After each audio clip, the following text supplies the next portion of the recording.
Okey, pada hari ini juga kita akan masuk tajuk seterusnya iaitu pembukaan Kota Mekah. Okey, pembukaan Kota Mekah ni dia ada 3 bawah dia tajuk iaitu pertama, sebab berlakunya pembukaan Kota Mekah. Lepas tu tarikh pembukaan Kota Mekah. Yang akhir dia kesan daripada pembukaan Kota Mekah tersebut. Okay, hari ni kita masuk 2 dulu iaitu sebab berlakunya pembukaan Kota Mekah dan tarikh pembukaan Kota Mekah tersebut. Okay, kita masuk kepada sebab berlaku pembukaan Kota Mekah. Okay, berlaku apabila ada 2 bani, nama dia pertama iaitu Bani Bakar. Okey, Bani Bakar ni saya nak terangkan, Bani Bakar ni adalah kumpulan yang telah mengikat perjanjian dengan kaum Quraisy. Okey, kamu ingat lagi tak kaum Quraisy tu siapa? Kaum Quraisy tu adalah orang Mekah. Okey, yang keduanya adalah Bani Khuza'ah. Okey, manakala kumpulan Bani Khuza'ah ni, diorang ni pula telah mengikat perjanjian dengan Rasulullah. Okay, apa yang berlaku antara Bani Bakar dengan Bani Khuza'ah ni? Okay, Bani Bakar ni dia memang bermusuh. Okay, jadi Bani Bakar ni dia bermusuh dengan Bani Khuza'ah. Dia telah menyerang Bani Khuza'ah. Okay, tetapi Bani Bakar ni dia telah dibantu oleh kaum musyrikin Mekah. Masa dia menyerang Bani Khuza'ah tu, dia dibantu oleh kaum musyrikah. Okey, disebabkan tindakan tu bertentangan dengan perjanjian Hudaibiyah yang nombor 2. Kamu ingat lagi tak? Nombor 2 perjanjian dia kedua-dua belah pihak tidak boleh membantu mana-mana kabilah yang berperang. Dia tak boleh bantu. Tapi musyrikin Mekah ni, orang Mekah ni telah membantu Bani Bakar ni untuk menyerang Bani Khuza'ah.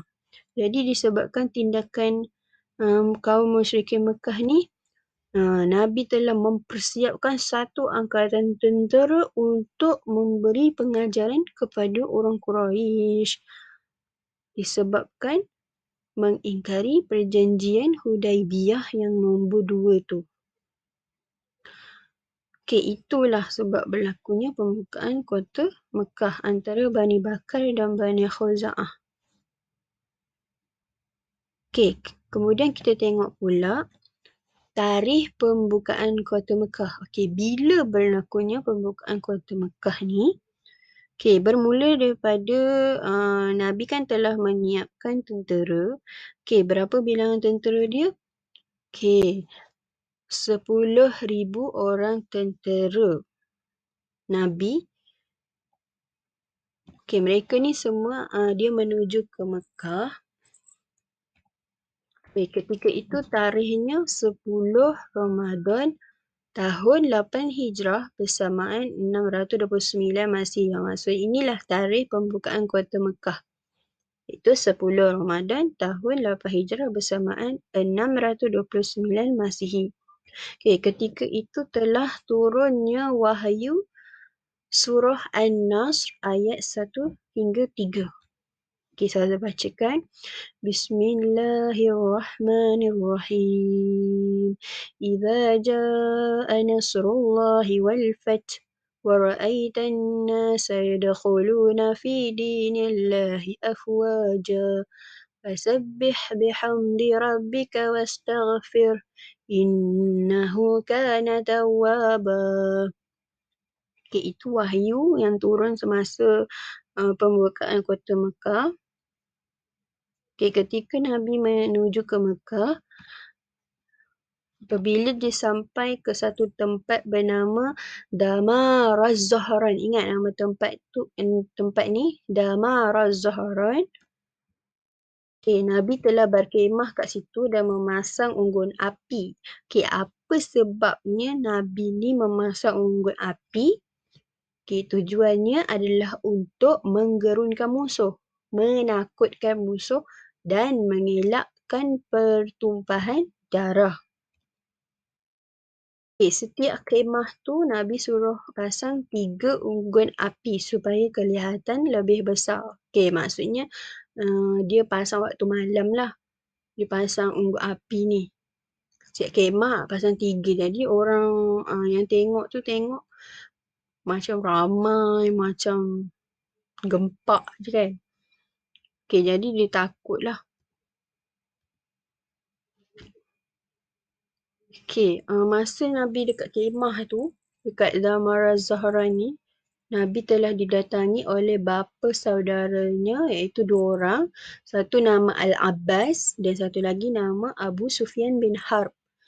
Untuk diorang ni nak memeluk Islam.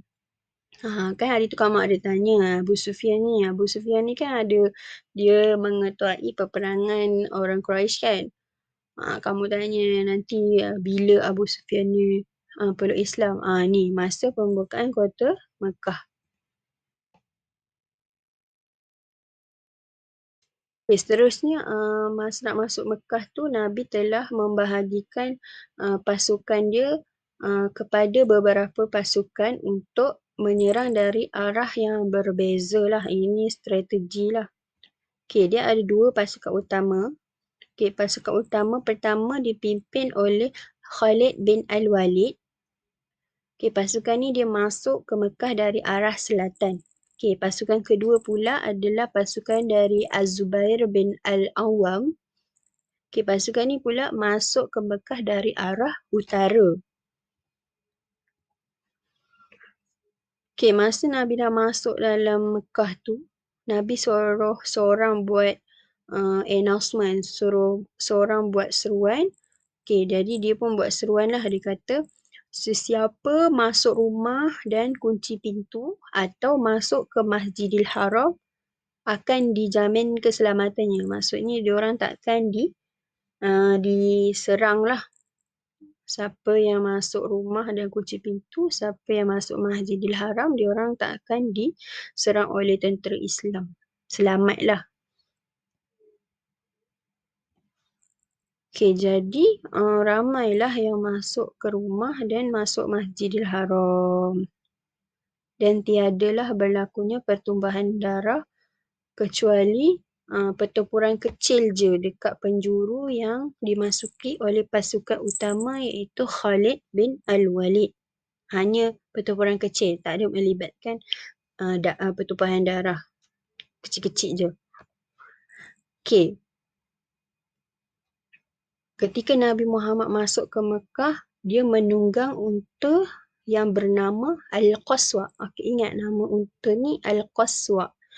Baginda masuk dalam keadaan tunduk tanda rendah diri kepada Allah atas kemenangan itu. Jadi diorang menang dan masuk ke Mekah. Nabi pun teruslah menuju ke Kaabah untuk mengajarkan tawaf dan hapuskan semua berhala di sekeliling Kaabah. Nanti dia akan tanya perkara pertama yang dilakukan Nabi ketika pembukaan kota Mekah. Inilah dia mengajarkan tawaf dan menghapuskan semua berhala di sekeliling Kaabah. Kemudian Nabi pun mengumpulkan semua orang Quraisy dan memaafkan semua kesalahan mereka terhadap orang Islam. Mereka pun, orang Quraisy ni pun gembiralah sebab dimaafkan. Dan sikap memaafkan ni menunjukkan tingginya kepribadian Nabi Muhammad. Walaupun orang Quraisy ni banyak melakukan kesalahan terhadap orang Islam, Nabi tetap memaafkan. Jadi itu untuk hari ni 2 tajuk iaitu sebab berlaku pembukaan kota Mekah dan tarikh pembukaan kota Mekah. Ni nanti Saza nak kamu salin ataupun kalau nak lagi tu kamu print lah, tampal dalam buku nota. Terima kasih. Assalamualaikum warahmatullahi wabarakatuh.